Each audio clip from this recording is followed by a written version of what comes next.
Hello everyone, I'm Illinois Fire Alarms, and today I have yet another unboxing video. This one is of a pretty different device from last time. Remember last time I unboxed the Gentex GX90. This one is something a little bit different. And I also ordered this one off eBay. It was actually really cheap. It was only $7.95, but shipping made it around $15, $16, so still a good deal anyway. And I believe this is pretty rare, to my understanding at least. And actually, if I look at the side of this box here, you can see right there is a FCI B/STW. The seller was oh so kind to ship this in its actual box, so that's completely fine though. So yeah, and little thing about this, I ordered it last Friday. It is Saturday, December 4th. It says priority mail 3-day, but yet it took 8 days, so that's kind of a cool thing. Anyway, enough stalling about this. Let's go ahead and open it. Take out the same box cutter that I had last time. I'm going to try not to cut this in a way that I end up showing the addresses. I probably shouldn't because it's not in like a clear plastic bag or anything, so I have tape on it. Okay, seems like it opens from right here.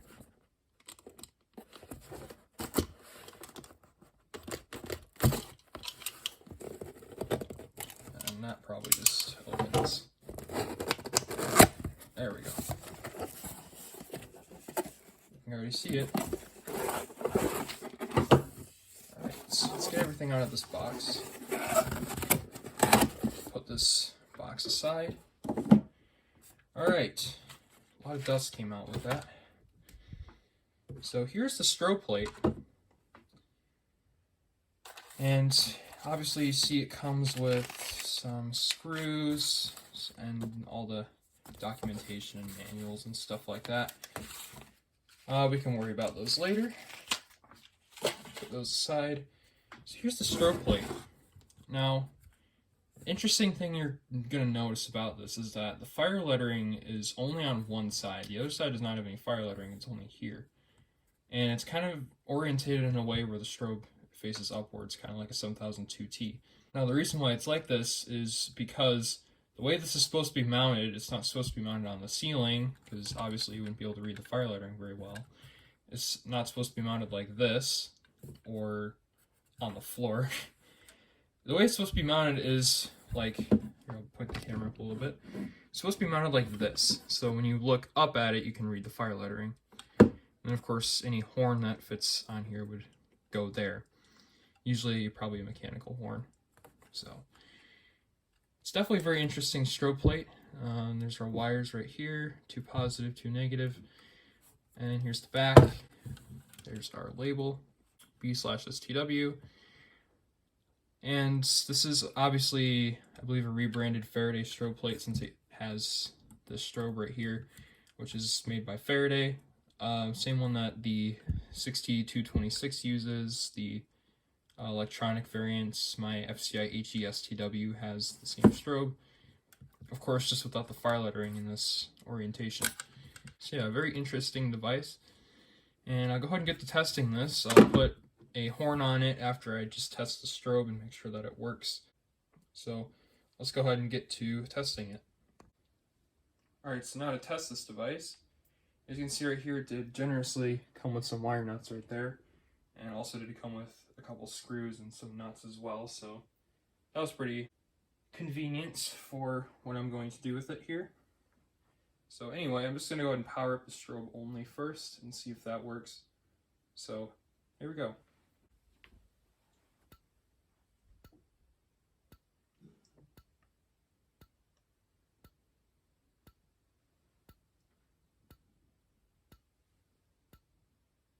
And I do believe this is a 15 candela strobe.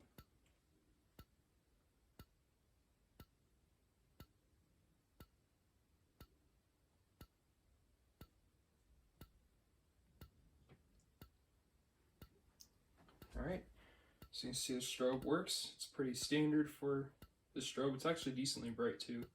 See, it has the little magnifier there on the front.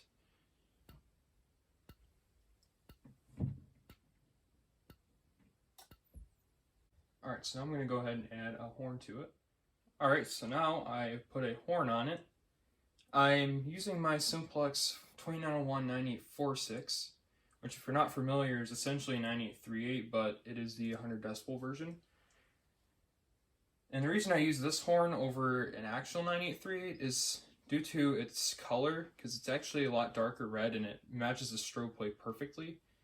And if I go grab my 9838, you can see it is a lot brighter red. It's kind of hard to see on camera, but in real life you can definitely notice that it's a completely different shade of red, which I don't think personally would look too decent on the strobe plate, although it wouldn't look horrible.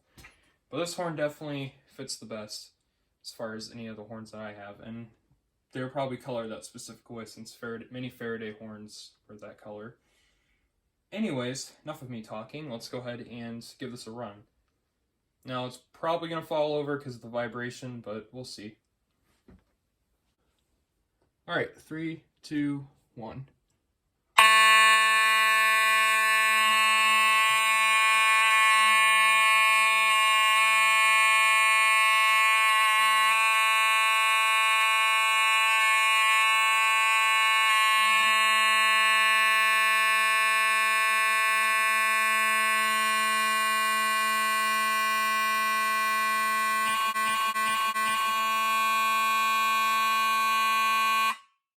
So yeah, you can see it definitely did not want to stay up.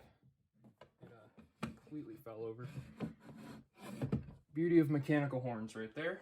Anyway, so that is as far as testing it goes. Works very well, as you can see. Anyways, I'll be right back with my thoughts about this device. Alright, some of my thoughts on this device. It's very, very unique. This is usually how the Faraday strobe plates are, and they're definitely a lot different from Simplex's strobe plates.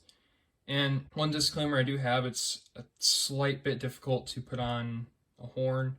It's a little bit more difficult than, say, a 14903, but it still isn't too bad. So, yeah, and overall, it's a pretty cool device. I like it a lot. And, yeah, that was my unboxing and basically review on this FCI B/STW strobe plate. So that'll be all, and I will see you in the next video.